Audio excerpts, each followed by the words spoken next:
Hi everyone. In this video I'm going to be showing you how to finish up a knit tree.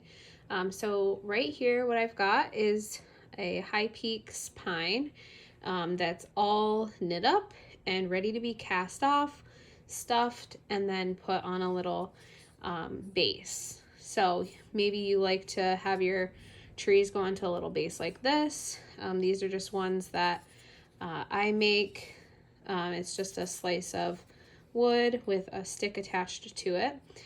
Or you might just put them on top of a coaster. You might just have them sit like on a flat bottom, however you like to display them. But this is just going to show you how to go about casting off and seaming up the ends, stuffing, and finishing a tree. So first thing I'm going to do is I'm going to cut my yarn tail from my working yarn. All right, so give myself a little tail here. I always like to be more generous with my yarn tails just because you never know how much you're going to need, and it's easier if they're a little bit longer versus being too short. So then I'm going to thread this onto my yarn needle. All right, and so I like to divide my stitches between either my two ends of my circular needle, or maybe if you're using DPNs. All right, so I'm going to start from where the yarn tail is here, and I'm just going to start by going through like the first loop, whatever would be like the first stitch of the next round. I'm going to go through that one first. All right, so I'm going to loop it onto my yarn needle and off of my knitting needle, and I'm just going to run those loops through. If you've made one of my pumpkins before, this is the same way that I would go about casting off from one of those. And then I'm going to just come back to the other side here, looping on to my yarn needle, pull my tail, and all the way off. All right, so once I get to the very end, I'm going to pull this nice and tight. And I get a lot of questions from people about how to make the tops of the trees come to a little more of a point. I'll typically run my tail back through each loop one more time, so I'm going to do that. Just going to run it all the way back around through each loop. Depending on the size, you might have more loops. All right, and then I'm going to pull it nice and tight. Okay, so here's the top of my tree. I can now take that yarn tail and just hide it right in my work. I usually go back down through the center and into the middle of the tree. And just kind of pull that through. Take my yarn needle off. And then I'll just pull that tail nice and tight. And you can see the top is now nice and cinched up. It's closed up. No stuffing is going to show through. All right, so I can start stuffing it right now if I wanted to, or I can go ahead and I can start to gather the bottom stitches, which is what I like to typically do, so that that's ready to go. Once I stuff it, then all I have to do is cinch it together. So I'm going to thread my yarn needle with my tail. I'm going to go through each loop, the bottom of my tree, all the way around. Again, this is the same way that I close up the pumpkins. So if you've worked with that pattern before, same technique. You don't want to pull it too tight just yet because you still have to add your stuffing. So once I get all the way around, last couple loops, and then I'll go back through maybe just like a couple more loops from the very beginning, just kind of double through and then pull that tail. All right, so now once I get the stuffing in there, all I have to do is pull this tight.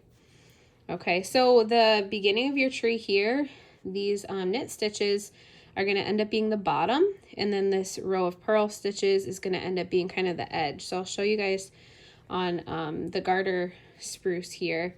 You've got your stitches with the purl edge here and the knit stitches, so it's giving it a nice flat bottom. So if you were to want to display these just like that, you could, or you could put them onto a stick stem and display them that way.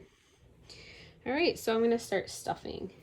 The key here is not to overstuff, okay? Especially towards the top of the tree. I don't want to put too much stuffing in, otherwise I'll lose that kind of pointy top. So I like to really push the stuffing down. You can use your finger, or if you can't reach into the piece, you could use like the end of a knitting needle or like a long stick or something like that. But I'm going to start kind of squishing some stuffing down into there. And I like to work with like small bits at a time. I find that it makes it a little bit smoother. So if you're finding that your tree is a little bit like lumpy looking, try using smaller amounts of stuffing at a time, and also try to keep it fluffy. All right, so rather than like scrunching it up into a ball where it's a little more dense, keep it a little more fluffy, stuff it in there. It's not like you need these to be jam-packed. We just really want enough to hold the shape of the tree. And then I typically will put a little bit more stuffing towards the bottom, again, because I want it to have that kind of cone shape. All right, something else that I'll do is roll them between like my table and my hands, or roll it in between my hands, squeeze it, scrunch it, and that's just going to help to give you the shape that you want, because you don't want the trees to be, you know, really wide at the top. It's going to taper off a bit. And then I'll add my last little bit of stuffing at the bottom, because I do like the bottoms to be a little more wide. And then I'm going to start to pull that tail, close this up. I want to leave like enough room for like my finger to be able to fit in there, because that's how I'm going to be able to insert my base, right? All right, and then I'll kind of like push on the bottom a little bit just to sort of flatten it out. You could also just press down onto your table and then just give it like a little squish. If you feel like you put too much stuffing in and it's not really holding the exact shape that you want, you can always just pull some out. I'm going to actually pull a little bit out. And then I'm going to insert my base.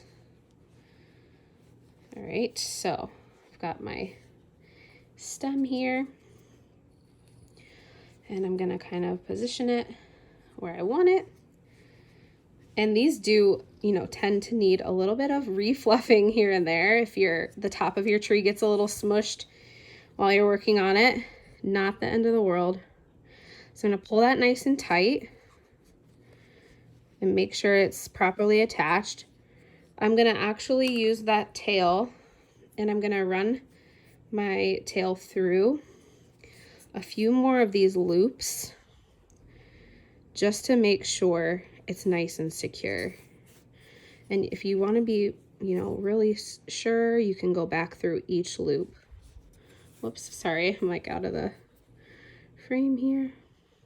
So you can go back through these loops a few more times,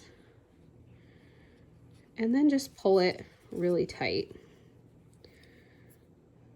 just to make sure.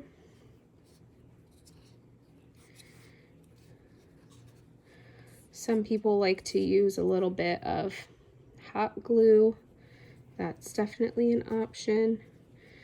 Sometimes just to get it to be secure, I'll go back through the opposite direction, skip like a stitch or two, go back through, and then I'm just going to push my needle through my project, pull my yarn tail through, and then use that to kind of just hide that tail.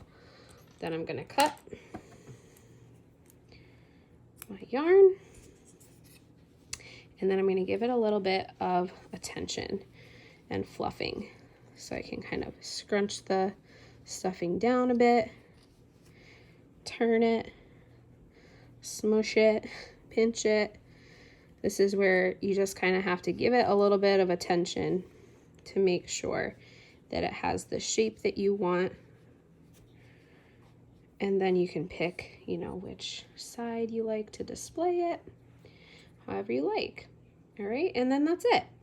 So if you wanted to display yours just with no base or just sitting on top of a coaster, I would just pull this all the way tight, close it up, and then you've got your tree ready to be displayed.